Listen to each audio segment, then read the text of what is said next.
think tank. Very good. Thank you, Faith. Thank you, Faith. These virtual Zoom meetings are just interesting. So thank you everyone for coming to the CEP Blue Jeans think tank. And we have a great crowd today. And Jennifer is going to head it up and start us off. Please remember, if you have any questions, put your questions in the chat. Faith and I try to monitor the chat and direct any questions to Jennifer or Brad or whomever. So thank you again. And Jennifer, take it away. Okay, great. So I put together some slides, but I haven't rehearsed. So this was just some information that I thought would be interesting and useful to the research crowd. So feel free to, we can redirect if I'm going in the wrong direction, or ask questions. Feel free to pipe in and type in your questions. So see, I will share my screen now. Share PowerPoint.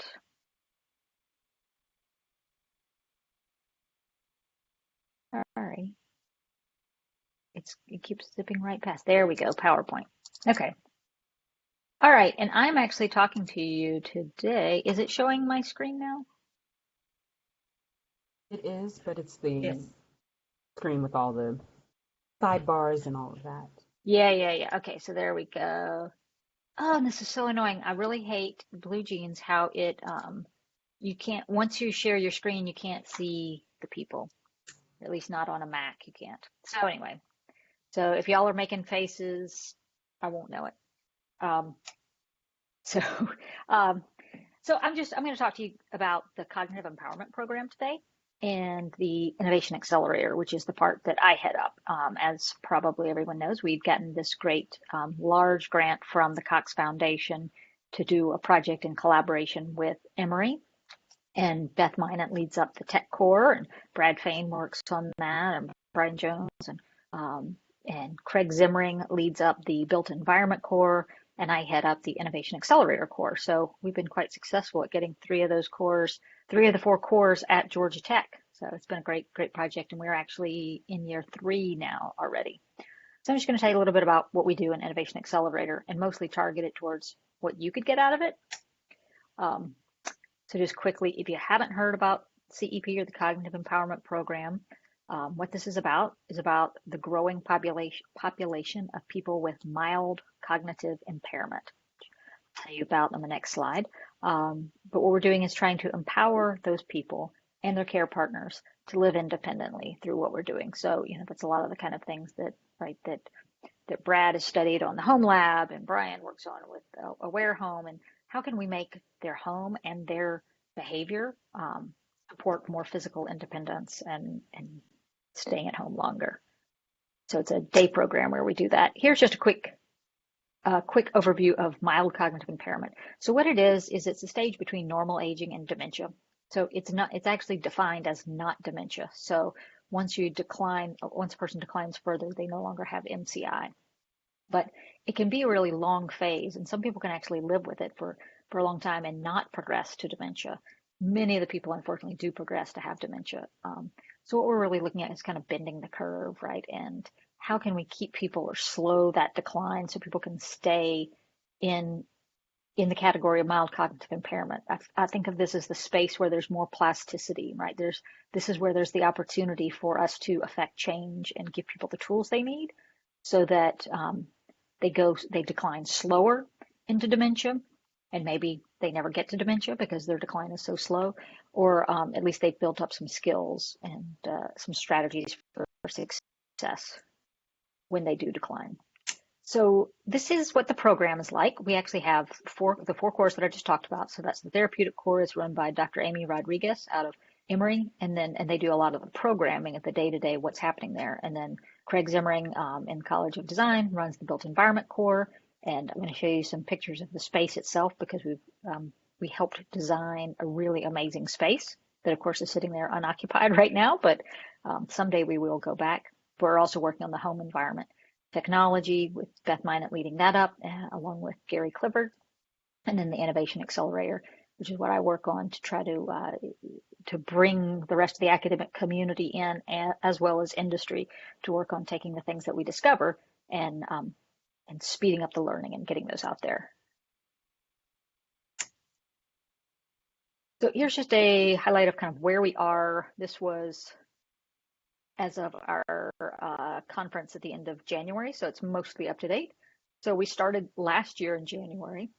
We now have 8 active cohorts. So we bring the members in. The members are the people that have MCI. We bring them in these groups so that they kind of have a class or a cohort of folks that they work together. And they're care partners, an active part of the program. So we currently have 61 members and care partner dyads that are participating through the 8 cohorts. I would say it's a great testament to what we've done that the first 2 cohorts are supposed to be rolling off, or we're supposed to roll off in January, and they're very not happy about that, and they want to stay a part of the program. So I think that means that they've been enjoying it. And what we kind of our overriding philosophy behind the program is that it's a living lab. So everything that we do there is rapid prototyping and experimentation, and then let's improve upon it and do something better the next time. And I think it's been really remarkable to see the way we've been able to infuse research into everything that happens there. And so that's pretty exciting. This is just a snapshot of some of the programming that is offered to the members. So we've continued to offer programming. We of course went 100% virtual in March. We first were doing that with recorded content that wasn't really very exciting. So we have since transitioned to doing that like this, synchronous live content virtually. So this is some of the programs that they experienced during the week. And I'm going to show off our space because it is so beautiful. And I think, I know I'm prejudiced, but I think there's a lot of Georgia Tech in this, in how open and kind of collaborative the space is, maybe more so than other spaces I've seen, at least in that building that are Emory. So we really pushed to have things opened up. And it was a great success. So this is the dining room. And when we were in space, the members were all clustered around in that table in the center and enjoyed having lunch together. And it was just really nice camaraderie. This is our other somewhat or very innovative piece that we run is the tech bar, which is staffed by an Emory IT person. But they're not just for maintaining the IT of the staff, but what they do is they work with the members. So I'm sure you're all familiar with Beth's, the tablet that Beth has for the breast cancer folks. She has developed with her team a tablet for the people with MCI. And so Matt, who's the tech bar, who runs the tech bar, helps support that and troubleshooting anything, but it's also to troubleshoot a lot of the technology that's going into the homes. So Brad and team are putting out sensors throughout homes to measure behavior and sleeping and going in and out and which rooms people are occupying. So of course there's going to be troubleshooting that needs to be done. So we've baked that into the program. The other image on the right is just the front door, which they enter right there, and it's this waterfalls, nice calming space. And this is the image on the right is the Innovation Theater, which is really what we've kind of dubbed our black box theater. So you can see it's a hard surface floor, and and we have completely tunable lighting in there, and we can also kind of partition that space up and rearrange it. So our vision for this space is at some point to be able to actually build out mock-ups and really kind of try out, maybe we do really early type mock-ups at tech, but then when we take something that's a more finished product that we want to show to the members and get their feedback on, we can do it here, and we can do some long-term installations there. And there's actually an observation window on the side to look into that room. And we have a fully their cooking skills and what their diet and nutrition are. And then the library, they do cognitive training in there. So just sharing the space, and the one contribution from kind of the Built Environment Core Innovation Accelerator is that all the lighting is fully tunable and dimmable, meaning that the intensity can increase or dial down to as low as 1%. We can also change the color spectrum of the lighting because we want to do research on that. So the Innovation Accelerator that I head up, the goal of that really is to remove barriers to innovation and facilitate cross-disciplinary collaboration. So really want to leverage Georgia Tech and Emory, the network of students and trainees and academics, to get in there and find practical solutions to improve the quality of life for people with MCI. And the way we do that is through a variety of activities. We are always involved in co-design with our members. That's part of our overriding philosophy, is that everything is done with the members, and the members are at the table as a fully empowered partner. We actually now have a thing called Think Tank, which I don't have on the slide because it's an old slide, but much to Beth's chagrin, that's the name that we went with. So twice a week, we have an opportunity to meet with members, and every other week I run it, and every other week Beth runs it. And then, so this is something that you could actually take advantage of if you wanted to come and meet with members and just run ideas past them, recruit them to participate in a study. But this is one of our main ways that we connect with them. But then we're also going to be promoting participation in research studies through the tablet application as well. We work a lot with classes, and I'm going to show you in just a minute some of the work that's come out of those classes. So mostly in industrial design, some MSHCI students, but where we maybe do an entire semester-long project with members where they've co-designed with the members, and that's been a lot of fun and very successful.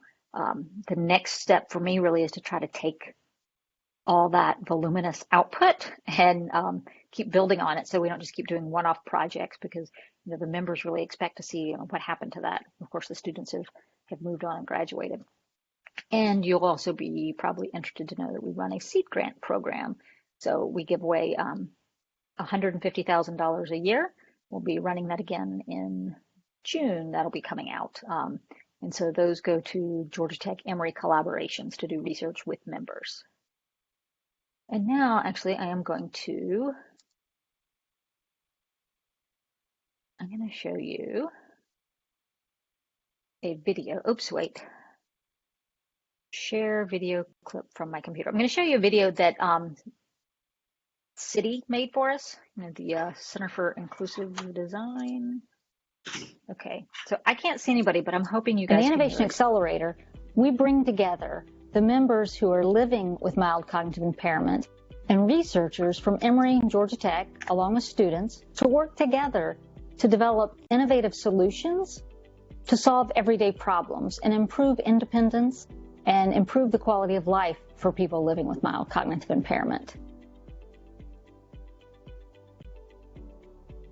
One of the things that students normally do is a lot of theoretical projects in class. So the opportunity to connect with real people in the field and to really understand what their needs are is absolutely amazing for students. They love this opportunity. It really brings real world problems to life so that they can provide real solutions.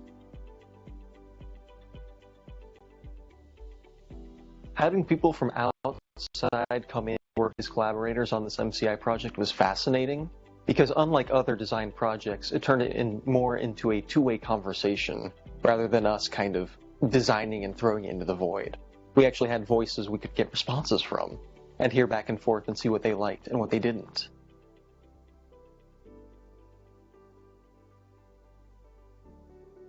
We have some young people who are really interested in what's best for those with mild cognitive impairment. One of the problems I have with my disease state is I don't experience any hunger, so I'll go all day long without having food. And I thought it was a remarkable idea. If my wife put it out there in front of me and it was easy to access, she wouldn't have to worry about me not eating. They're really coming up with something that is going to be beneficial and help people such as our cognitive impairment.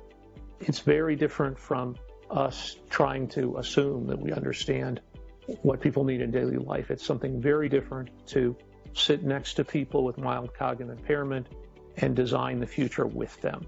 The big difference is moving from designing for someone to designing with someone. We are very excited about the innovations that we will develop by working together. Accelerate the movement with us. Connect, collaborate, and contribute to the Innovation Accelerator.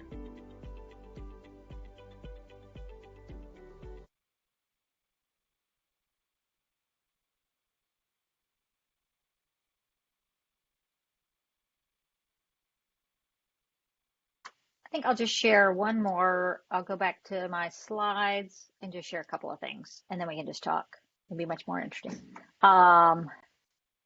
Let's see. I think I'm sharing now, and so I hope you enjoyed the video. I just love seeing the members, and I thought City did such a great job on that. So this is some more, kind of projects. This is in the Aware Home. We did a project where members worked with the students to design a cooking cart. But I think and there's been lots of other projects from other classes. I like to highlight all that. So one thing is, if you teach in a discipline and you don't see it there, please let's correct that. Get your class involved and reach out to me. And then maybe you might be more interested in the seed grants. So our goals with the seed grants are to engage the people with MCI, so they have to be an active participant in the project, create a proof of concept of technological innovations, and then generate data that we can use to support getting additional funding and building our program. Here are the criteria. Well, this is from last year, so hopefully we don't have to have contingency plan for COVID this next year. But what the seed grant folks do is, work with people living in the community with MCI versus living in a assisted living facility. It has to be a Georgia Tech and or Emory collaborator. It'd be great if you have somebody from both. We want multidisciplinary. The members need to be co-designers. You have to be able to do it within a year. And here is the schedule. I don't have dates on it because this is for this year. We've just started the new seed grants for 2021. The call for pre-proposals will go out in July, and we do pre-proposals so that you don't have to write a full proposal if it's not an idea that has legs. So we'll take those pre-proposals, evaluate them, and then send them back and give you feedback, if we want to see a full proposal on that, and then try to connect you with members to get more information on it. And this is the list of the projects that are starting out this year. So you can see lots of Georgia Tech folks in the mix there. We're doing one with Gabby Campilia, who's actually part of the Innovation Accelerator and Built Environment Core. She's doing one on speech perception. We have Dr. Grace Leslie from School of Music, working on music, mood, and memory. Rosa Arriaga is working with an Emory professor on a tablet application to help people remembering specific things. And then we have in psychology, we have Emily Lustig working with her advisor, Dr. Herzog, to work on sleep and stress and how that how the partnership, the dyad, work together on that. So if your partner doesn't sleep well, does that increase your stress the next day, and does that reduce your memory ability? So I am now going to stop sharing. Now I can see there are still people here. Great. Yay. So that's it. I don't know if I went super fast or too slow or any of that. It's kind of weird giving a presentation into the void of blue jeans. Not getting to see that. But that's some of what we do at the Cognitive Empowerment Program. And we really do want to help get more. Oh, I see we've got Dr. Layla Aflatooni on here. Some of her students have done these projects, and Craig Zimmering. And so, here's some of my clients who have worked with us to get their students in front of members. So Layla's actually done some classes, and she's now got a master student who's doing a project on AR with the members. Mm-hmm. So. Mm-hmm. Yeah, it's great. Going really great. Yeah, she and Craig are both repeat customers who come back. Brian, I know, is out there selling projects all the time, and I try to help with that. But I do think, I find that video really useful because the students and the members both just seem to really love that interaction. So that's, one of the more fun things I get to do in my job. It sure beats working on budgets. Getting to see people looking happy and feeling like they've done something cool. Well, Jennifer, I'm teaching statistical machine learning class right now. And this week and next, students are coming up with a project to do in teams. If there's anything in the realm of data analysis or information analysis that would be kind of a semester-like project, maybe we should talk. I wonder if there's anything around sleep data. Yes. Yeah. Okay. Yeah. Well, So, go ahead. no, I was just going to also say we've started the discussion, but I think also analyzing the built environment. You know, we've started that discussion about analyzing light and sound, but anything that we could go down that path would be fabulous. So, if this is Craig, if you want to have that discussion, I'm eager to do it. Perfect. I'll send you a note, and maybe we can talk tomorrow, later today.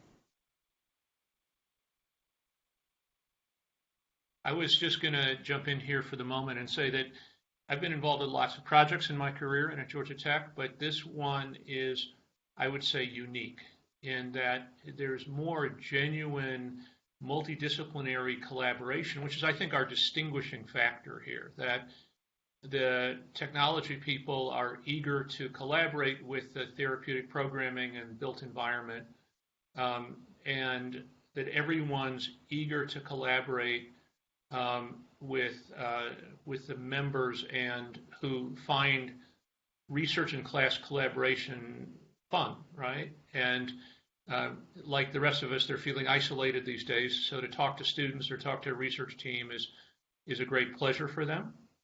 So I think that this is really unique. And I think that another thing that's unique about this is that we have lots of data to validate things against. So, you know, Matt Sanders I see there, and we've got lots of HIPAA issues, but that we have the ability to see how various measures are associated, correlated with really in-depth clinical measures. So I think that's also unique.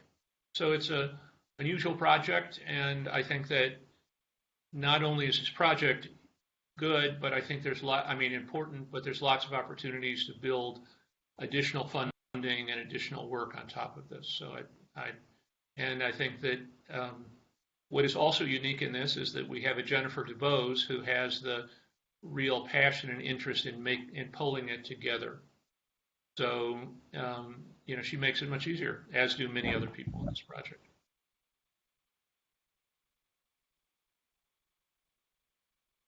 It really is fun, like Craig was saying, talking with the members because they are so, I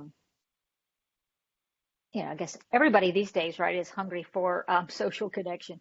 But even before COVID, I think they really appreciate being approached as the expert and being asked things. And they, at least to me, go on and on about how smart the Georgia Tech students are. And actually, one of the things that I've been really impressed with is how socially appropriate and empathetic the students are. And I think that really blows the members away, is like how the students take what seems like a random list of things that the members tell them and turn it into a project and kind of extract from it some very meaningful needs and project criteria. So, well, I don't usually teach, so it's awesome for me to get to see the students doing that. Well, and also I think the flip side, which is that I think that the students and we don't understand what it's like living with mild cognitive impairment. So I have had a mother-in-law who had advanced Alzheimer's disease. That's not the people that we're working with. People are smart and capable, but they need some scaffolding and help in their life. So I think for the students to interact with members and see where they are at this moment in time is really useful for everyone. I love how they're called members. That, I think, totally changes the whole perspective on things. I think that's brilliant. Absolutely. And it's a big part of it, right? We don't call anybody a patient, and their care partner is who's with them, not their caregiver. I had pushed for fellows, but maybe that's just the academic in me. But they decided that sounded too gendered, so we went with members. One thing that I thought was interesting that I heard recently from the members that I think you guys could appreciate is that one of the kind of dilemmas or tensions between what they want and what Georgia Tech students and classes want is that we at Georgia Tech always want to be out there doing the next cool, holograms and coming up with a new form of communication. And the members were saying to me the other day, they're like, I just need to know how to use what I have. I just want to know how to sort, through my emails. And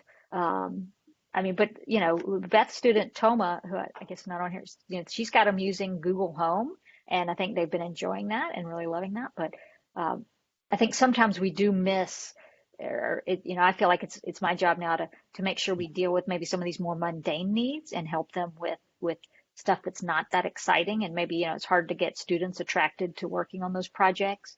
But I think the value to the members is greater when it's just, navigating the normal life that you already have, using your phone, using your email. I was going to ask,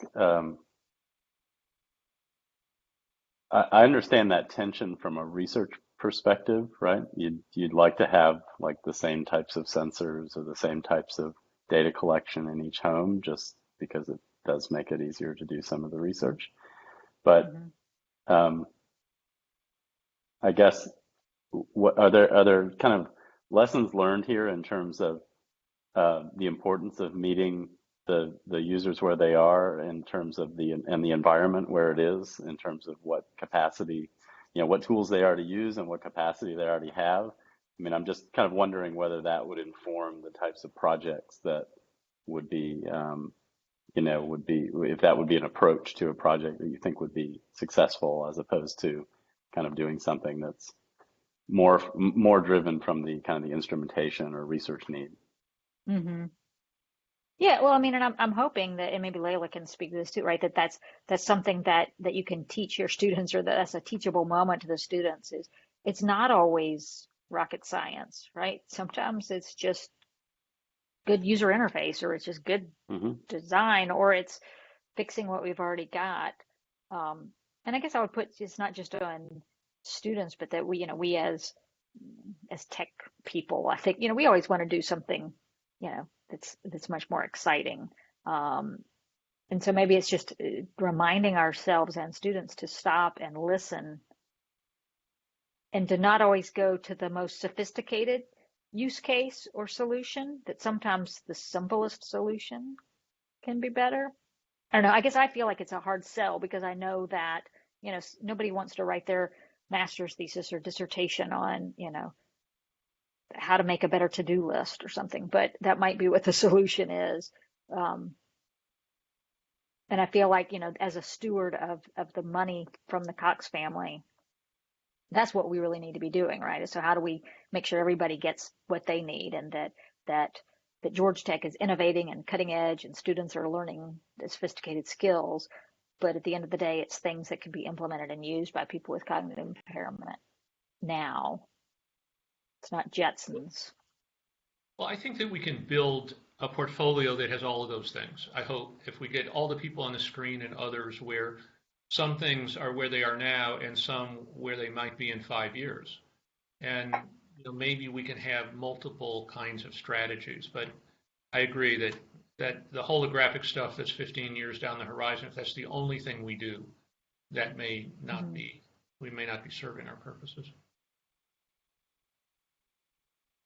Jennifer, if I might, a lot of the solutions on this project, and in particular, require us to take in a systems perspective, right? Because we have a dynamic situation where people's functional ability in terms of cognitive performance are changing. We have the home environment, which may or may involve more than one care partner. And then, we have the technology, which is a part of this. And teaching the students as we go into this to treat it as a system and to take into account all three of those things is critically important. Right. It makes it harder, but it's more interesting, right? This is real world research. This is messy. My research is messy anyway. Just kidding.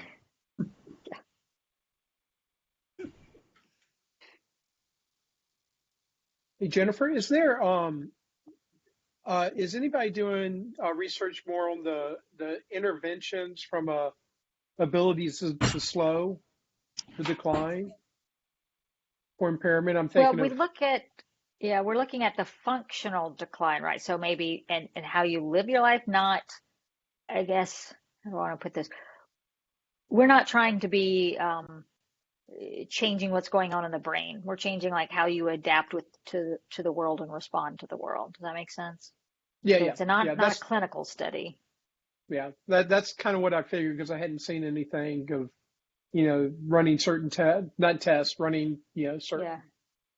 programs that would try to make the brain function better or just kind of slow that decline. I didn't know if we were in that space. Well, and it's really interesting. I mean, that's kind of part of what our outcomes are going to be is can we see, you know, maybe there's an improvement, but, I guess best case scenario would be hoping for that if we have a control group, which is a bit of a challenge, getting all the data from that, but look at, say the MoCA scores of a group after they've been with us, and does it decline or is it stabilized versus a decline in a control group? I think our biggest, I think that's one of the challenges is what is the metric of success, right? What is the outcome? Because at the end of the day, I don't think anybody really cares what their MoCA score is. We might all be curious what our IQ is, but that's not really what drives how your experience of life, right? It's more how well you can navigate the world and how well you can function. So how well do those cognitive scores correlate with my ability to get up in the morning and make my cup of coffee and feel independent, feel like I have control over my life, right? So those are I guess those are the more instrumental measures that we're looking at than saying, you've maintained this much cognitive reserve. It's, do you feel confident participating in social activities? Do you feel, so really it's that perception of whether or not they're even independent, whether or not they feel independent. Brad, do you have anything to add to that? Because I feel like that's kind of in your domain, that functional independence, the functional performance. Yeah, so it is a complex situation. We have these independent measures that we can take, right? Which is the MoCA scores. We can look at activities of daily living. Are they accomplishing those things independently or not, and so forth. But that might not directly relate to the subjective impression of well-being for those individuals, right? So us as members of the general population really don't have a full appreciation for what the experience is for someone who is experiencing cognitive decline. And it's hard for us to impose upon our ideals for what would be a positive outcome, right? So we really have to lean on our members to help them communicate to us when they feel empowered, when they feel independent, and when they feel accomplished within this program. And part of it is, figuring out what their goals are and helping them achieve them, right? That's part of what we do in terms of empowerment. It's not about necessarily that they go to bed at the same time every night and then they get a certain sleep index score, right? That might be interesting to us from a research perspective, but that might not be what empowers them.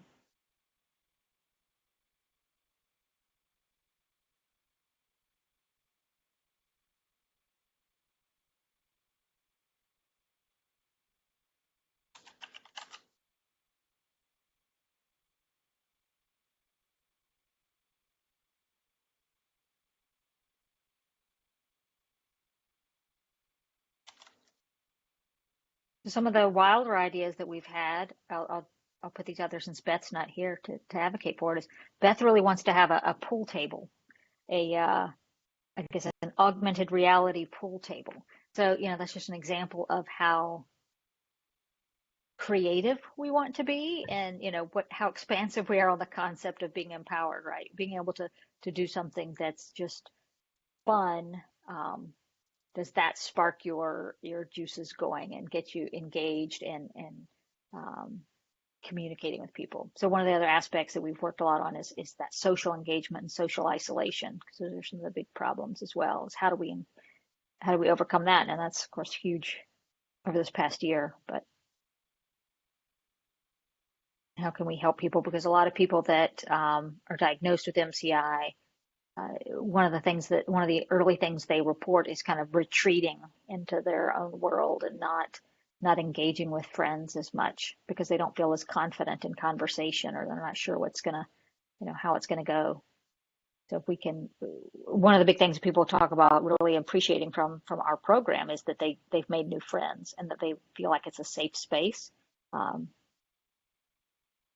which makes a lot of sense. They feel like these are people that understand them, and they can have a couple friends that are both dealing with that dynamic of being a care partner and changing roles.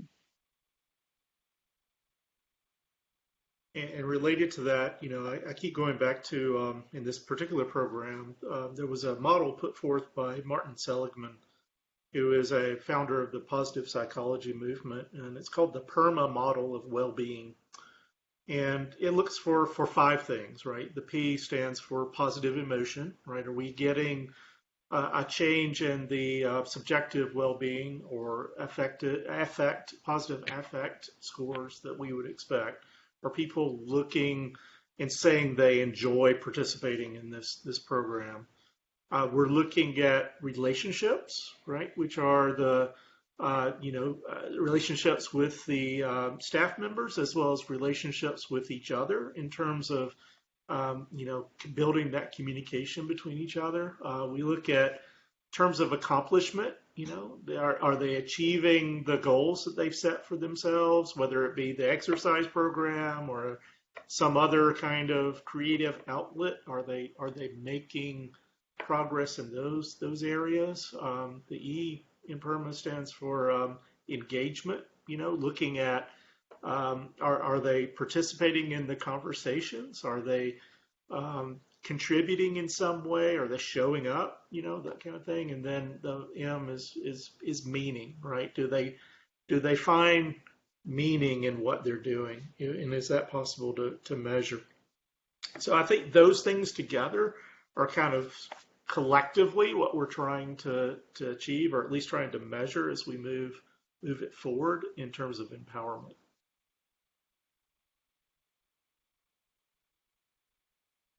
And one of the things that I've heard members talk about is that meaning piece, and the participating actively in research gives them meaning because they feel like they're doing something, and they don't feel, none of them have said they think they're curing their own dementia or potential dementia, but they're going to help other people. So it's just so much more engaging than sitting at home and and not doing anything about it, just passively accepting the diagnosis.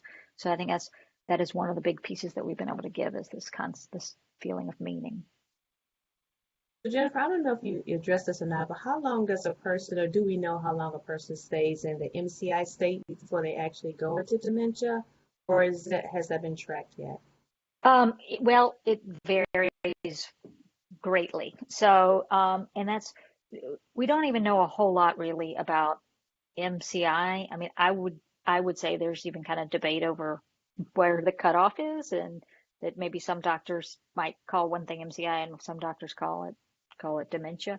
I call it the mythical beast that I've seen in papers that they talk about people that revert back to normal cognition. But in talking to the clinicians at Emory, they have not experienced that. But so some people, can be. I mean, one of the members today was talking about, one of her children was talking about their mother having been diagnosed 9 years ago with MCI, so living 9 years with MCI. My own mother had Alzheimer's, and from diagnosis till death was only 10 years. So she was, very quickly at an advanced stage. So I think part of it is what the underlying cause of the MCI can change the progression. And we actually have you can have MCI based on traumatic brain injury or other organic damage to the brain. Those people aren't participating in our program. It is almost all older adults. But there are people that come with different types of, like, it's the early stages of different types of dementia. Like we have people with frontotemporal dementia. So they have so that manifests differently. They don't have problems with memory. They have problems with kind of emotions and filtering and their behavior, and maybe more with executive functioning, but they don't have a problem with memory. Whereas other people and other members have more problem with kind of obsessive compulsive behaviors and anxiety. So it's variable, obviously, since people are so variable. And then you think about most of these people are over 70 and they've got whatever life histories they've got that they've brought into it. But our hope is that we can get people early in that and then keep them in MCI much longer than at a later state of dementia. Yeah, I am not an expert in any way, don't even play one on TV, but I think that I did have a friend, anecdotally, an acquaintance who had MCI and improved, but it wasn't as part of the process leading to Alzheimer's disease. So it came from a minor stroke, and she recovered, went back to work, and so on. But so I think that this program is part of the Alzheimer's Disease Center, and so I think most people who have this underlying cause progress. It's just the speed of progression, and we do hope that, like Richard said, that we can bend the curve. But that's hard to measure given a relatively small sample size and so on.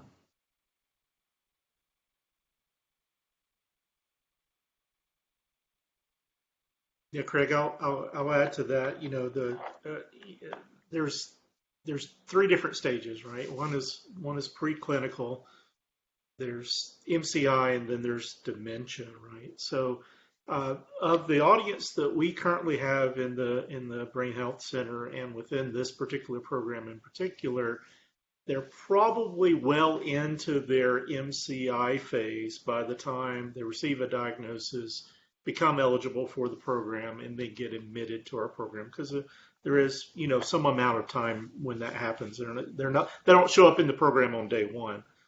So we tend toward skews a little bit toward the right in terms of later stages of MCI in our subset of the population. But depending, as Craig and Jennifer have said, what their underlying conditions are, that curve, that drop off may be sharper in some participants than in others.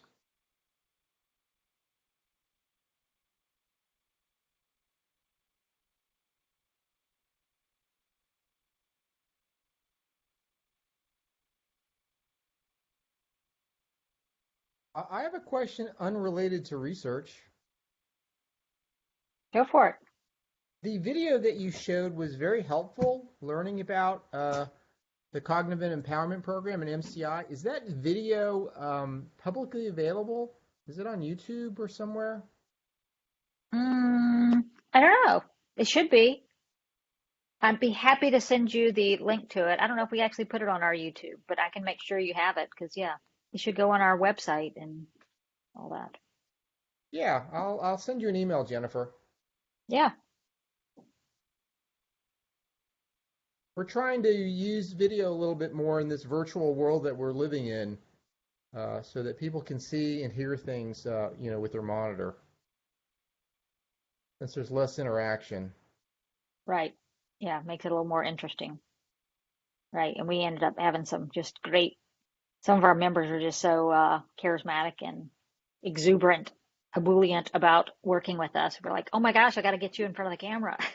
You go talk to the funders. Tell them how great we are.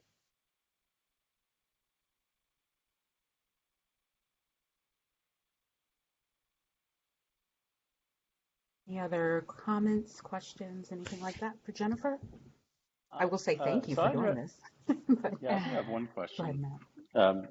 I'm curious about, so I know this is largely focused on the members, but I'm also thinking about, and then there's the caregiver component to it, but I'm also wondering about, has anyone looked at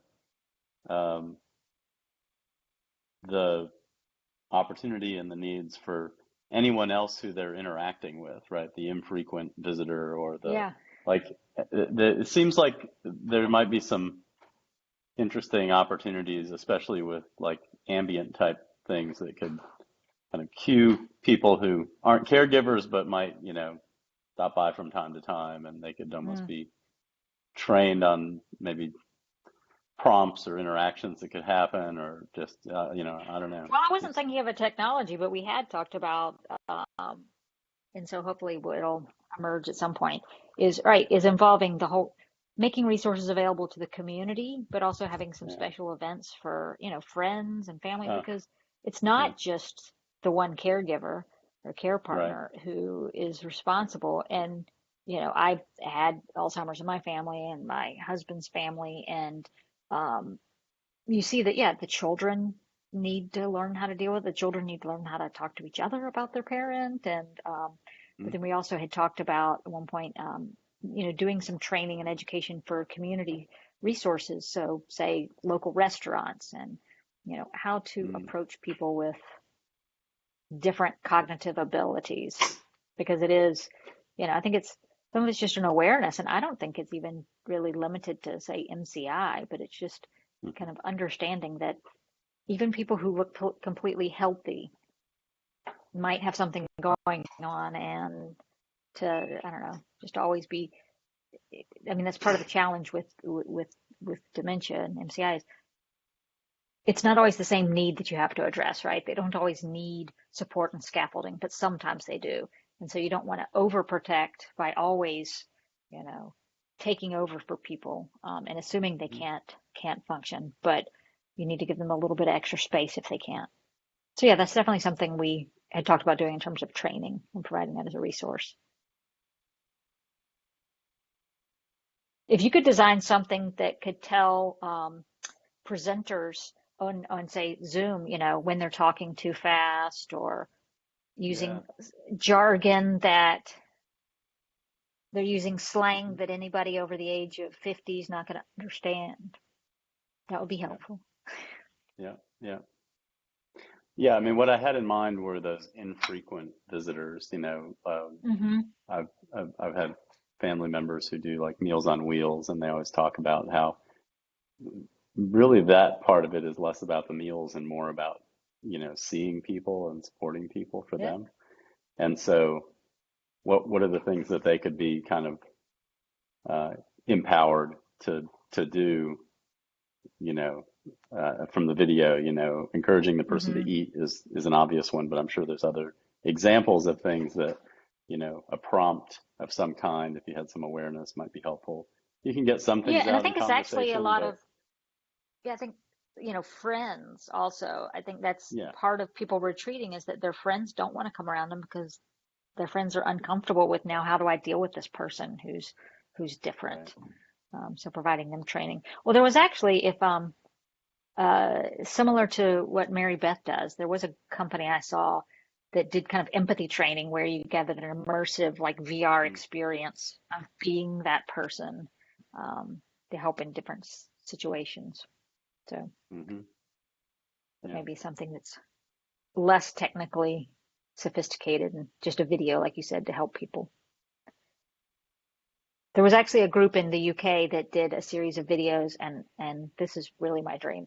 The people with Alzheimer's did the videos, and they came up with the talking points for how to work with people. And I was like, that is the bomb. But then I showed it to, had the members look at it, and one of the care partners came back and said, oh, that was horrifying because they had dementia, and that's not what we have. And I thought, well, I was trying to be inspirational and like say that like if people with dementia can do this and people with MCI can do this, but I just loved that this group, they had some cognitively intact people help them, but they produced their own kind of how to talk to me videos. So that's on my list of things to do at some point when I get bored. I don't think you're going to get bored, but I think it's still on your list. Yeah, it's on my list. Yeah. This is awesome.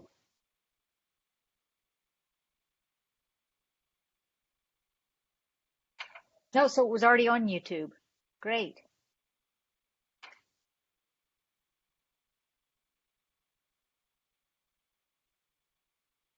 So Matt, you have to get us fabulous space so we can keep doing great research. Okay? Yeah, Yes, I won't. We bring I together. won't take up time here, but check your email. I sent you something that I need you to take a look at. Okay. You and Craig and the team. Yeah, I Okay, see will it. do. Thanks, Matt.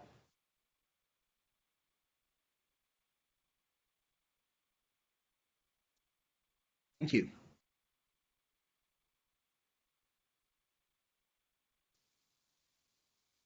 Any other questions, comments? Dropping off.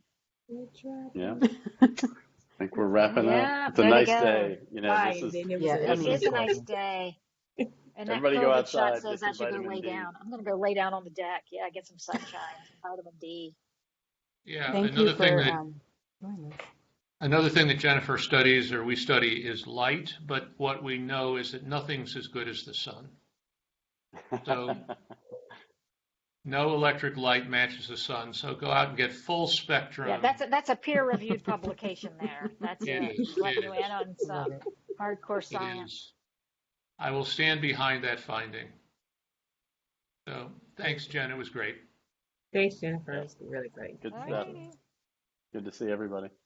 All right. Have a good one, Happy guys. Thursday. Happy Thursday. Thank Bye, you. everyone.